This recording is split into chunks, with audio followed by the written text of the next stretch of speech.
Thresiamma John. ഞാൻ രാമമംഗലത്തു നിന്നാണ് വരുന്നത്. ഫെബ്രുവരി 2021 ഞാൻ ആദ്യമായിട്ട് ഉടമ്പടി എടുത്ത്. ഇപ്പോൾ 1.5 വർഷമായി. ഞാൻ ആദ്യം 3 മാസമായപ്പോൾ ഒരു സാക്ഷ്യം പറഞ്ഞായിരുന്നു. ഇത് 2ാമത്തെ സാക്ഷ്യമാണ്. എനിക്ക് ആദ്യം കിട്ടിയ ഈ 1.5 വർഷം കൊണ്ട് എനിക്ക് കിട്ടിയ ആത്മീയ അനുഭവങ്ങൾ ആദ്യം പറയാനാണ് ഞാൻ ആഗ്രഹിക്കുന്നത്. എനിക്ക് ഈശോയോടും മാതാവിനോടും നേരത്തെ ഉണ്ടായിരുന്നതിനേക്കാളും ഒത്തിരി ഭക്തിയും വിശ്വാസവും ദൃഢമായ വിശ്വാസവും കൂടിയിട്ടുണ്ട്.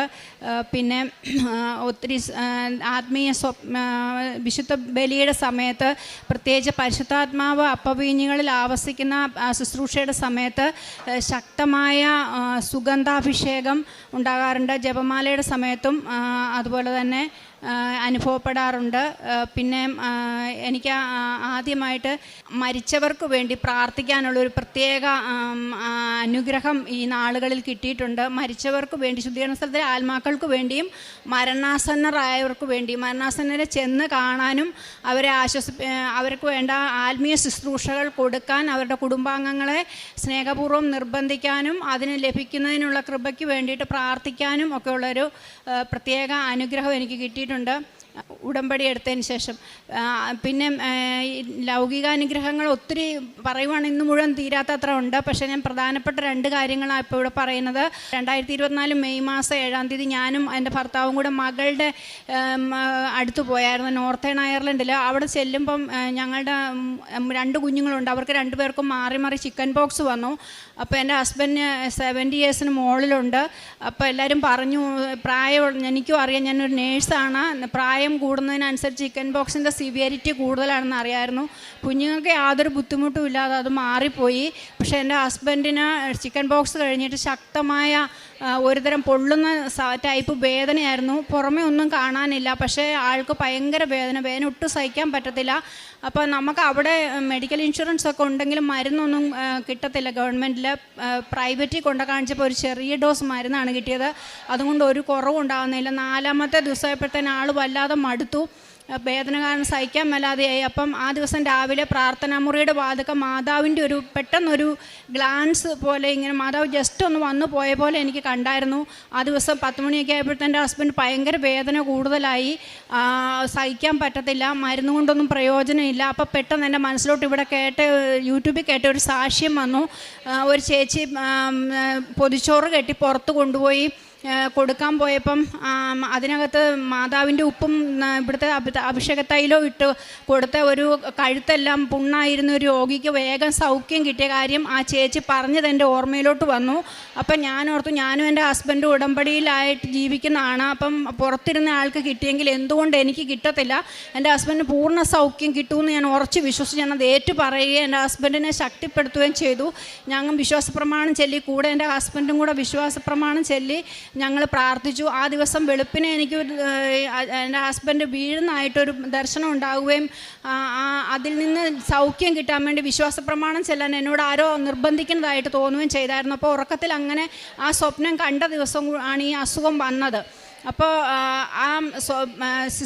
ഇവിടുത്തെ ഉപ്പും തൈലവും ഞാൻ വെള്ളത്തിലൊഴിച്ച് പുറത്ത് പതിയെ ഡ്രോപ്പായിട്ട് ഒഴിച്ചു കൊടുക്കുക ചെയ്തത്. കാരണം തൊടാൻ പോലും പറ്റത്തുണ്ടായിരുന്നില്ല. പക്ഷേ ഒരു 10-15 മിനിറ്റ് കഴിഞ്ഞപ്പം ആൾ സുഖമായിട്ട് കിടന്ന് ഉറങ്ങി. ഉച്ചയ്ക്ക് 1:30 ആയപ്പോൾ ചോറുണ്ണാൻ എഴുന്നേറ്റു. അപ്പം ഞാൻ ചോദിച്ചു, നല്ല കുറവുണ്ടല്ലേ? എനിക്കത് ഫീൽ ചെയ്തു. ഞാൻ പിന്നെ അന്വേഷിക്കാൻ പോയില്ല, കാരണം 3ാമതൊരു കുഞ്ഞും കൂടെ ഉണ്ടായി, നല്ല തിരക്കിലായിരുന്നു. എനിക്ക് ഉറപ്പുണ്ടായിരുന്നു മാതാവ് അവിടെ ഉണ്ട്, സൗഖ്യം കിട്ടുന്നുണ്ടെന്ന്. അപ്പോൾ ഊണ് കഴിക്കാൻ വന്നപ്പോൾ പറഞ്ഞു, അതേ നല്ല സൗഖ്യം ഉണ്ടെന്ന് പറഞ്ഞു. പിന്നെ പതിയെയാണ് 3 മാസം കൊണ്ട് നല്ല റിക്കവറിയായി. ഞങ്ങൾ 5 മാസം കഴിഞ്ഞപ്പം ഫ്ലൈറ്റിൽ യാത്ര ചെയ്ത് തിരിച്ച് നാട്ടിൽ വന്നു. മാതാവ് ഈശോ വഴി തന്ന അനുഗ്രഹത്തിന് വലിയ നന്ദി പറയുന്നു. ഈ വിശുദ്ധ തൈലവും ഉപ്പ് ഉപയോഗിച്ചിട്ട് തന്നെയാണ് സൗഖ്യം കിട്ടിയത്. പിന്നെ ഒരു സ്വത്ത് സംബന്ധമായ ഒരു ചെറിയ ഇഷ്യൂ ഉണ്ടായിരുന്നു ഞങ്ങളുടെ സ്ഥലത്തിൻ്റെ മേലെ. അവിടെ ആ ദിവസവും ഞാൻ വെളുപ്പാങ്കാലത്ത് ഞങ്ങൾ 28 വർഷമായിട്ട് കരം അടച്ചു വന്നിരുന്ന സ്ഥലമായിരുന്നു. എൻ്റെ ഹസ്ബൻഡിൻ്റെ പേരിലുള്ള സ്ഥലമായിരുന്നു. പക്ഷേ ഡിജിറ്റൽ സർവേ വന്നപ്പം ആ ഹസ്ബൻഡിൻ്റെ പേരിൻ്റെ കൂടെ വേറെ ഒരാളുടെ പേരൂടെ ഉണ്ടെന്ന് പറഞ്ഞു. അപ്പോൾ അങ്ങനെ ഉണ്ടാവാൻ വഴിയില്ല എന്ന് പറഞ്ഞു. ഞങ്ങൾ ഒത്തിരി തർക്കിക്കാനൊന്നും പോയില്ല. ഞങ്ങൾക്ക് വഴക്കുണ്ടാക്കാൻ ഇഷ്ടമില്ലായിരുന്നു. ഞാൻ രണ്ടാമത്തെ ഉടമ്പടി പുതുക്കാൻ വരുന്നതിൻ്റെ തലേദിവസമാണ് ഈ സംഭവം. അപ്പം ഞാൻ ആധാരം എടുത്തുകൊണ്ടുവന്ന് ഇവിടെ മൂട്ടിൽമേൽ നിന്നിട്ട് ഞാൻ മാതാവിനെ ആധാരം പൊക്കി കാണിച്ചിട്ട് ഞാൻ അമ്മയോട് പറഞ്ഞു, അമ്മ ഞങ്ങൾക്ക് വഴക്കിനും സ്വത്ത് സംബന്ധമായ വഴക്കിന് പോകാൻ ഞങ്ങൾക്ക് താല്പര്യമില്ല. അമ്മ ഈ കാര്യമെല്ലാം ശരിയാക്കി തന്നേക്കണം. ഞങ്ങൾക്ക് ഇച്ചിരി നഷ്ടം വന്നാലും കുഴപ്പമില്ല, വഴക്കിനും കേസിനും ഒന്നും പോകാൻ ഞങ്ങൾക്ക് ഇഷ്ടമല്ല എന്ന് പറഞ്ഞു. എന്നിട്ട് ഞാൻ ഇവിടുന്ന് കിട്ടിയ ഉപ്പ് വെള്ളത്തിൽ കലക്കി അതിരുകളിൽ കൊണ്ട് തളിച്ചു, വിശ്വാസ പ്രമാണം ചൊല്ലി പ്രാർത്ഥിച്ചു. എല്ലാ ദിവസവും പ്രത്യേകമായിട്ട് ഈ പ്രഭാത പ്രാർത്ഥനയിൽ സായാഹ്ന പ്രാർത്ഥനയിൽ സമർപ്പിച്ച് പ്രാർത്ഥിച്ചുകൊണ്ടിരുന്നു. ഒരു മാസം കഴിഞ്ഞപ്പം കൃത്യം ഒരു മാസമായപ്പോഴത്തേക്കും ഞാനൊരു സ്വപ്നം കണ്ടു. ആകാശത്ത് നിന്ന് എന്തോ ഒരു സാധനം ഇങ്ങനെ പറന്ന് ഞങ്ങളുടെ പറമ്പിൻ്റെ മേലെ വരുവാണ്. ഞങ്ങളുടെ പറമ്പിൻ്റെ മേലോട്ട് ഇങ്ങനെ പറന്നു വരുന്നുണ്ട്. ആദ്യം എനിക്കതൊരു വടിയായിട്ടാണ് തോന്നിയത്. പിന്നെ കുറച്ച് നേരം കഴിഞ്ഞപ്പോൾ അത് അനങ്ങാൻ തുടങ്ങി, ചരിയാനും തിരിയാനും ചുളുങ്ങാനും മടങ്ങാനും ഒക്കെ തുടങ്ങി. അപ്പോൾ ഇതെന്തോ സാധനമെന്ന് ഞാനിങ്ങനെ ആലോചിച്ചുകൊണ്ട് നിൽക്കുമ്പോഴത്തേനും സ്ത്രീകൾക്കറിയാം, നമ്മൾ ചുരിദാറിൻ്റെ ഷോള് വാങ്ങിക്കുമ്പോൾ ചിലതിങ്ങനെ ചുരുട്ടി മടക്കി ഇങ്ങനെ ചുറ്റി കെട്ടി വെച്ചേക്കുന്ന ടൈപ്പ് ഉണ്ടല്ലോ, ആ ടൈപ്പ് ഒരു ഷോളായിരുന്നു അത്. ആ ഷോള് വിടരാൻ തുടങ്ങി. അത് അടുത്ത് ഭൂമിയോട് അടുത്ത് വന്നപ്പോഴേക്കും ഷോള് നീല കളറുള്ള ഷോളാണെന്ന് ഞാൻ കണ്ടു. ആ നീല കളറുള്ള ഷോള് വന്ന വളരെ കൃത്യമായിട്ട് ഞങ്ങളുടെ സ്ഥലത്തിൻ്റെ 4 അതിരുകളെയും നടുക്കുള്ള വീടിനെ എല്ലാം കവർ ചെയ്തുകൊണ്ട് വളരെ അതിൻ്റെ ബ്രിമ്മേ കൂടെ തന്നെ ആ ഷോൾ ഇങ്ങനെ വിരിച്ച് വെച്ചിരിക്കുന്നതായിട്ട് മാതാവ് എനിക്ക് സ്വപ്നം കാണിച്ചു തന്നു 5 മണിയായപ്പം. അത് കഴിഞ്ഞ് ഒരു 3 മാസവും കൂടെ കഴിഞ്ഞപ്പോഴത്തേക്കിനും ഡിജിറ്റൽ സർവേ വഴി കംപ്ലീറ്റ് എല്ലാം റെഡിയായി വന്നപ്പം ഞങ്ങളുടെ സ്ഥലത്തിന്മേൽ എൻ്റെ ഹസ്ബൻഡിനല്ലാതെ വേറെ ആർക്കും അധികാരമില്ല. അതെല്ലാം കംപ്ലീറ്റ് ആയിട്ട് കറക്റ്റായിട്ട് ഞങ്ങൾക്ക് മാതാവ് തരുകയും ചെയ്തു. അപ്പം ഞങ്ങൾക്ക് ഈ സ്ഥലത്തിന് കിട്ടിയതിൻ്റെ അല്ല ഞാൻ പറയുന്നത്, മാതാവ് നമ്മളുടെ ആത്മീയ കാര്യങ്ങളിൽ മാത്രമല്ല നീതിപൂർവമായ സാമ്പത്തിക കാര്യങ്ങളിലും അമ്മ ഇടപെടുന്നുണ്ട് എന്നുള്ളൊരു വലിയ ബോധ്യമാണ് എനിക്ക് കിട്ടിയത്. പിന്നെ ഈ ഉപ്പും തൈലവും ഉപയോഗിച്ചിട്ടുള്ള ഒരുപാട് അനുഗ്രഹങ്ങൾ ഞങ്ങളുടെ കുടുംബത്തിലുണ്ട്. ഒരെണ്ണം കൂടെ വളരെ വ്യക്തമായിട്ട് നടന്നതുകൊണ്ട് പറയാം. എൻ്റെ മകൾ 3ാമത്തെ ഡെലിവറി കഴിഞ്ഞ് ഒരു 24ാമത്തെ ദിവസമായപ്പം മൂത്ത കുഞ്ഞിനോട് ഇങ്ങനെ വർത്താനം പറഞ്ഞുകൊണ്ട് നിൽക്കുമായിരുന്നു. പെട്ടെന്ന് അവൾക്ക് വർത്താനം പറയാൻ പറ്റത്തില്ലാത്ത പോലെ ഇങ്ങനെ ശ്വാസം നിന്ന് പോയ പോലെ ആയിപ്പോയി. നിൽക്കുന്നിടത്ത് തന്നെ നിന്നിട്ട് അമ്മേ എന്നിങ്ങനെ 2 പ്രാവശ്യം വിളിച്ചു. അപ്പം ഞാൻ നോക്കുമ്പോൾ മുഖത്തൊക്കെ വല്ലാത്ത വിഷമാണ്. ഞാൻ ഒറ്റ ഓട്ടത്തിന് പോയി പ്രെയർ റൂമിൽ നിന്ന് മാതാവിൻ്റെ തൈലം എടുത്തുകൊണ്ടുവന്ന് അവളുടെ നെറ്റിയിൽ വിശുദ്ധ കുരിശിൻ്റെ അടയാളം വരച്ച വിശ്വാസ പ്രമാണം ചൊല്ലി അവളോടും ചെല്ലാൻ പറഞ്ഞു. ആദ്യം അവൾക്ക് മിണ്ടത്തില്ലായിരുന്നു. പകുതി ആയപ്പോഴേക്കും വിശ്വാസ പ്രമാണം അവളും കൂടെ ചെല്ലാൻ തുടങ്ങി.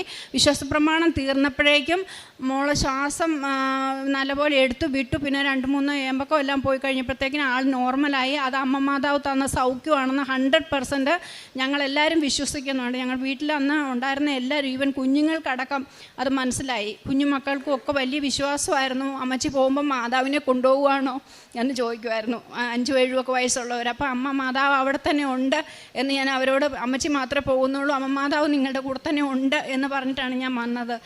ഞാൻ അങ്ങനെ ഒരു കാര്യം മനസ്സിൽ പ്രാർത്ഥിച്ചുകൊണ്ടായിരുന്നു ഞാൻ പോയത്. അതായത് 1 ദിനവൃത്താന്ത പുസ്തകത്തിൽ 13-ാം അധ്യായത്തിൻ്റെ 13-ാം തിരുവചനങ്ങളിൽ ദാനിയേൽ മാതാവ് നമ്മുടെ വാഗ്ദാന പേടകം ഒരിക്കലും ഒരു പ്രത്യേക സാഹചര്യത്തിൽ നഷ്ടപ്പെട്ട് ഉപേക്ഷിച്ചിട്ട് പോകേണ്ടതായിട്ടൊരു സാഹചര്യം ഉണ്ടാകുന്നുണ്ടല്ലോ. അവിടെ വെച്ചിട്ട് അത് ഹിത്യനായ ഒബേദേദോമിൻ്റെ വീട്ടിൽ 3 മാസത്തേക്ക് ഉപേക്ഷിച്ചിട്ട് പോയി. 3 മാസം കഴിഞ്ഞ് തിരിച്ച് അത് എടുക്കാൻ വരുമ്പോഴേക്കും ഈ 3 മാസം വാഗ്ദാന പേടകം സൂക്ഷിച്ച ഒബേദേദോമിനെയും കുടുംബത്തെയും അവനുള്ള സകലത്തെയും ദൈവം അനുഗ്രഹിച്ചിരുന്നു എന്നൊരു വചനമുണ്ട്. അപ്പം ഞാൻ മക്കളുടെ അടുത്തേക്ക് പോകുമ്പോൾ അമ്മയോട് ഞാൻ പറഞ്ഞു, അമ്മ നമ്മൾ പോകുക, അമ്മ വാഗ്ദാന പേടകം അമ്മ ഞങ്ങളുടെ കൂടെ വരുവാണല്ലോ. അപ്പോൾ അമ്മ വന്ന് ഞങ്ങളുടെ മക്കളെയും അവരുടെ കുടുംബത്തെയും അവരുടെ ആത്മീയ ജീവിതത്തെയും എല്ലാ മേഖലകളെയും അമ്മ സമൃദ്ധമായിട്ട് അനുഗ്രഹിക്കണം. എനിക്ക് സാമ്പത്തിക കാര്യങ്ങളിലല്ല, ആധ്യാത്മിക കാര്യങ്ങളിൽ എൻ്റെ മക്കളും കുഞ്ഞുങ്ങളും എക്കാലവും നിത്യതയോളം ദൈവത്തോട് ചേർന്ന് വചനാധിഷ്ഠിത ജീവിതം നയിച്ച വിശുദ്ധ കൂദാശകളോട് ചേർന്ന് ജീവിക്കുന്ന ഒരു ജീവിതത്തിന് അവരെ ഒരുക്കണമേ എന്ന പ്രാർത്ഥനയായിട്ടാണ് പോയത്. അമ്മ വഴി ഈശോ തന്ന എല്ലാ അനുഗ്രഹങ്ങൾക്കും നന്ദി. ശുശ്രൂഷകൾ എല്ലാം കൃത്യമായിട്ടും ഇവിടുത്തെ പ്രാർത്ഥനകളും അച്ഛൻ പറയുന്ന എല്ലാ കാര്യങ്ങളും യൂട്യൂബ് ധ്യാനങ്ങളും എല്ലാം കൃത്യമായിട്ട് തന്നെ കൂടാറുണ്ട്. ഉപാസനപത്രം കിട്ടുന്ന അന്ന് തന്നെ ഞാനത് മാതാവിൻ്റെ തൈലം തേച്ച വിശുദ്ധ കുരിശിൻ്റെ അടയാളം വരച്ച അമ്മ മാതാവെ ഞാനിത് കൊണ്ട് ചെല്ലുമ്പം അർഹതപ്പെട്ടവരുടെ കയ്യിൽ തന്നെ എത്തിക്കണേന്ന് പറഞ്ഞ് പ്രാർത്ഥിക്കും. അപ്പോൾ ചിലരൊക്കെ നമ്മളിങ്ങനെ എടുത്ത് നീട്ടുമ്പം വേണ്ടാന്ന് പറഞ്ഞാലും പിന്നെ ഇച്ചിരി നേരം ഒന്ന് നോക്കിയിട്ട് രണ്ടാമത് അത് മേടിച്ചിട്ട് പോകാറുണ്ട്. ആരും അങ്ങനെ എതിരൊന്നും പറഞ്ഞിട്ടില്ല. ചിലരൊക്കെ ഇങ്ങനെ വീട്ടിലുണ്ടെന്ന് പറയുമ്പോൾ ഞാൻ ചിരിച്ചോണ്ട് ശരി എന്ന് പറഞ്ഞിട്ട് കൊടുത്തിട്ട് പോകും. അന്ന് അതായത് ഇന്ന് ഞാൻ പത്രം മേടിച്ചുകൊണ്ട് പോയാൽ നാളെ അല്ലെങ്കിൽ നാളെ കഴിഞ്ഞുകൊണ്ട് കംപ്ലീറ്റ് പത്രവും ഞാൻ കൊടുത്തു തീർക്കും. അത് വീട്ടിൽ വെച്ചേക്കത്തില്ല. എനിക്ക് ഭയങ്കര നിർബന്ധമാണ് അത് ഒരു കാര്യവും മുടക്കം വരാതെ ചെയ്യണമെന്നുള്ളത്. അതുകൊണ്ട് അങ്ങനെ ചെയ്യുന്നു. എസെക്കിയേൽ പ്രവാചകന്റെ പുസ്തകം 39:29